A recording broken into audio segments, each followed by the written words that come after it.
warahmatullahi wabarakatuh. Bismillahirrahmanirrahim. Alhamdulillahi rabbil alamin. Wal aqibatu lil muttaqin wala udwana illa 'alal zalimin. Asyhadu an la ilaha illallah wahdahu la syarikalah wa asyhadu anna Muhammadan 'abduhu wa rasuluh la nabiyya ba'dah. Allahumma shalli wa sallim wa barik ala sayyidina Muhammad wa ala alihi wa sahbihi ajma'in, amma ba'd. Qala Allah Ta'ala fil Qur'anil Karim, a'udzu billahi minasyaitonir rajim. Bismillahirrahmanirrahim. Wa innaka la'ala khuluqin 'adzim. Shadaqallahul 'adzim. Saudara-saudaraku sekalian, puji syukur kita panjatkan kehadirat Allah Subhanahu wa taala. Karena pada saat ini kita masih diberikan kesempatan oleh Allah Subhanahu wa taala untuk berjumpa dengan bulan suci Ramadan, bulan yang mulia, bulan yang penuh dengan pahala, bulan yang memiliki keistimewaan lebih dibandingkan bulan-bulan yang lainnya. Semoga kita semua selalu diberikan kesehatan, diberikan kekuatan oleh Allah Subhanahu wa taala, sehingga kita nanti bisa menjalankan ibadah puasa Ramadan selama 1 bulan penuh.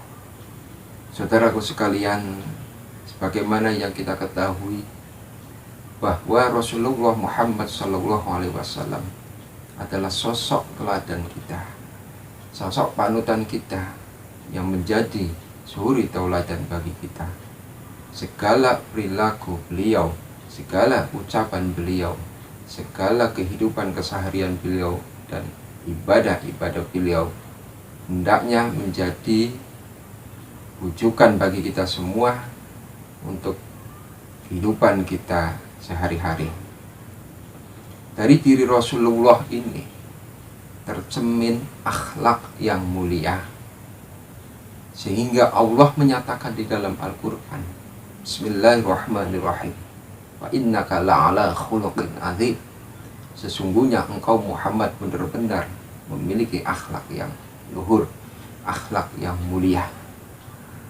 Begitu besarnya pujian Allah kepada Nabi Muhammad SAW, karena apa yang dilakukan oleh Rasulullah tidak terlepas dari perintah-perintah Allah, tidak terlepas dari syariat-syariat Allah, seperti yang tergambar di dalam Al-Quran tadi. Bahkan Siti Aisyah ketika ditanya bagaimana akhlak Rasulullah, beliau menjawab, kana khuluquhu al-Qur'ana. Akhlak Rasulullah itu adalah Al-Quran. Artinya akhlak yang didasarkan kepada ajaran-ajaran yang tertuang di dalam Al-Quran. Posisi akhlak ini sangat penting untuk membawa kebahagiaan seseorang, dunia ataupun di akhirat. Hidup di dunia ini akan membawa kepada kebahagiaan kalau kita hidup dengan menerapkan akhlakul karimah, akhlak yang mulia. Akhlakul karimah itu adalah sholahul fid dunya, sholahul din, wa sholahul ma'ad. Kebaikan di dunia, kebaikan di dalam agama, dan kebaikan di dalam akhirat nanti. Di samping akhlak yang mulia yang harus kita pegangi juga, kita harus memperkuat diri kita untuk menghadapi hidup ini dengan bekal keilmuan, dengan bekal pengetahuan yang akan mengantarkan kita menuju kepada jalan yang baik, jalan yang benar, sehingga kita bisa membedakan mana yang baik dan mana yang buruk. Gabungan antara ilmu dan akhlak ini menjadi syarat utama kebahagiaan seseorang di dalam jalani hidupnya. Penafian salah satu dari keduanya akan membawa kerusakan, baik rusak bagi diri orang tersebut ataupun rusak bagi orang lain. Dalam sebuah syair dikatakan, fasadun kabirun alimun mutahattikun wa akbaru minhu jahilun mutanasikun. Fasadun, kerusakan, kabirun, yang besar, alimun, yaitu bagi orang yang alim, mutahatikun, yang mutahatik, yang dia berbuat berperilaku bertentangan dengan syariat agama.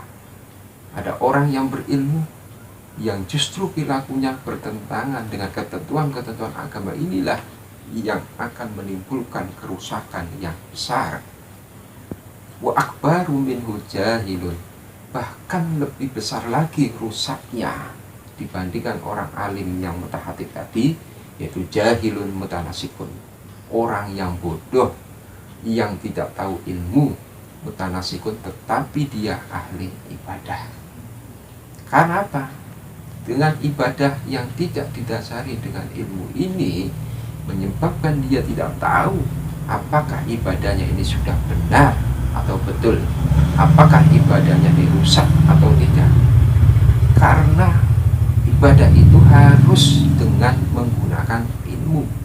Jikalau tidak dengan menggunakan ilmu, maka ibadah ini akan menyebabkan jauh dari tujuan ibadah itu sendiri.